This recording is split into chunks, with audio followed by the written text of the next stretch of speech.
I've tried to ignore it, I really have. It's been on Game Pass since the E3 presentation and it's just everywhere. Everyone's like, have you played this? Start playing this. Hi-Fi Rush, play Hi-Fi Rush. I'm like, Jesus Christ. It's a rhythm-based hack and slash. It's not coming over to Sony anytime soon. It's not couch co-op before you get in the comments. It's a rhythm-based hack and slash. I get Jet Set Radio vibes from it. I'm going to just tell you a little bit about it, work out whether you're missing out if you haven't got Game Pass. I think a lot of my subbers and viewers have got Game Pass because for the money, we're seeing some really good stuff this year. I got it going on high settings. I got 60 frames. It's a very pretty game. I love its colours, its stark contrasts and its art style. Bit of cell shading, a lot of onomatopoeias and that Japanese language. It needs to be put on English sub. No excuses please, because it's hilarious. The characters are really good.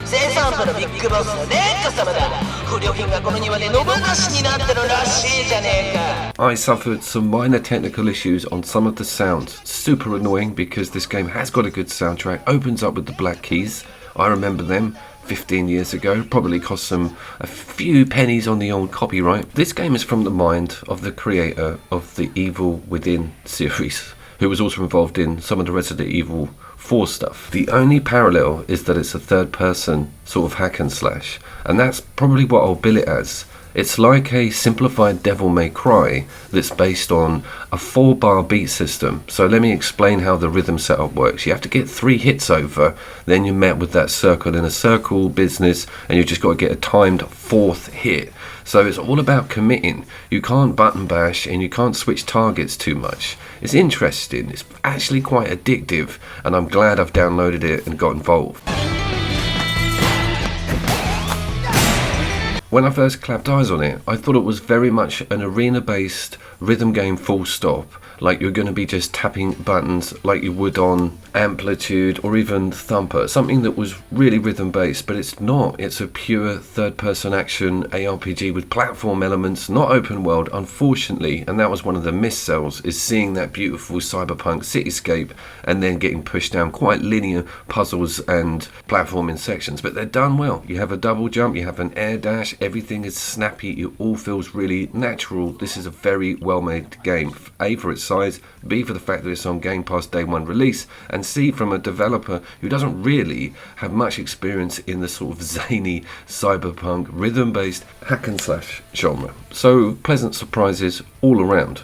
Also with the city design and a lot of the aesthetics in there, I'm getting a little bit of that future vibe that we saw in High on Life. But the city's backdrops are far more detailed than that, giving an almost mirror's edge look, and everything operates in a rhythm as well, which tightens it all up with the aesthetic. Even machinery, parcels moving around, trains, everything's set in the rhythm. It's very cool. The air dash is given to you pretty sharpish, along with access to the shop, and it has got that DMC, buy yourself new moves, work them out, get shown the tutorials, start using your own coins to beef up your character's moveset is a pretty cool area, and I like that RPG element. Again, I really thought this was just going to be an arena-based rhythm fighter. The game is also not afraid to do its platinum sort of based, completely change the camera angle, go to a different scroll method area, which is really cool and refreshing, and it does show a lot of confidence in that platforming system and that moveset. It's all gelled and pretty cool, and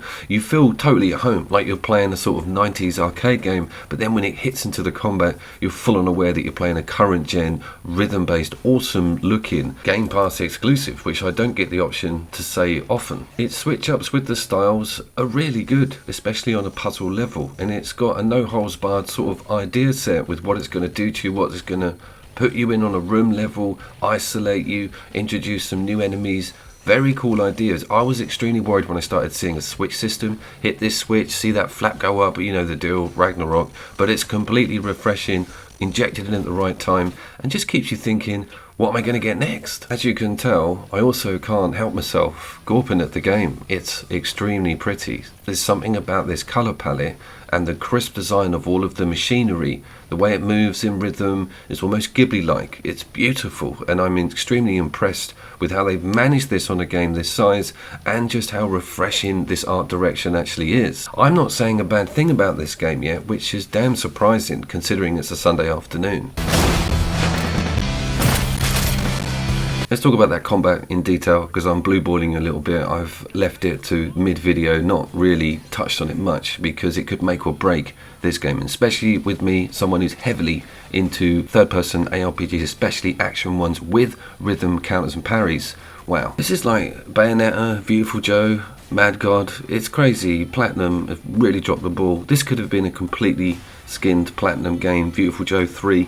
You know what I'm talking about. The whole thing would have completely worked. Those guys need to pick up the damn ball again, because this made me think how much I miss some of their early material. The enemies also kind of make up a lot of the cool challenge. Most of them are melee attack specialists, but you do get range, and they've got a beautiful way of telegraphing their attacks. You'll see a nice clean line across map. There's a lot of audio alerts as well, and keeping airborne and keeping that 4-bar rhythm going just makes you bigger, badder and stronger, gets you better points. It's extremely strict on scoring you on each level. Going for that S and A rank is a thing, and it's very tempting to replay fights and sections of levels that you completely ruined. There's also a hub that's got this weird portrait in it, and you've got all these challenges in the different levels, and the portrait's making itself more visible as you start smashing through the game, and it gives you an opportunity to go back, get better accolades. You also get given quite a big special that's free, you don't have to purchase in the shop, which is excellent. It has a finisher on it, and you end up just using it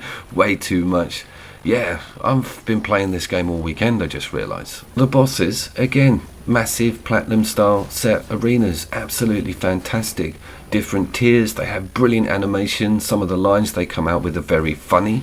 The game's quite self-aware, doesn't break the fourth wall, but it knows about the genre it's in and really gives you what you want from a sort of cheesy ARPG set in a universe like this.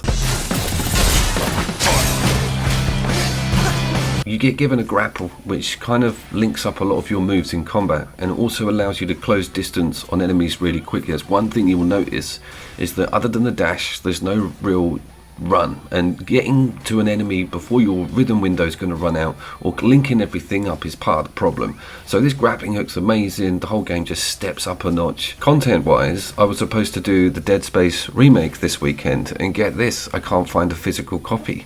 It's suddenly become really scarce. I don't want it digital, it's a physical thing I want to have and hold, as you can all understand. So apologies for the delay on that. This filled the gap perfectly, and we had the Rise review over on the PlayStation 5.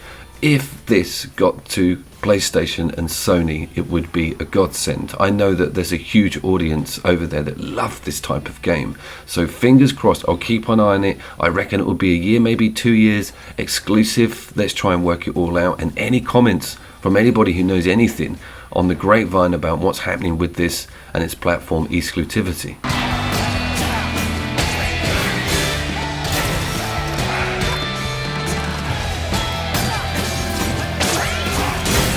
I have of course been Couch Coop, and we do have some more local co-op and split screen content on the way. I might even look at The Evil Within, because I own the damn game, had it on my hard drive for years, never finished it.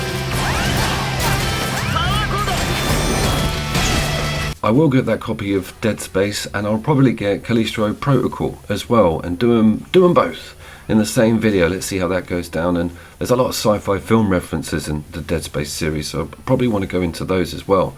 I have been Couch Coop. I will of course see you down there.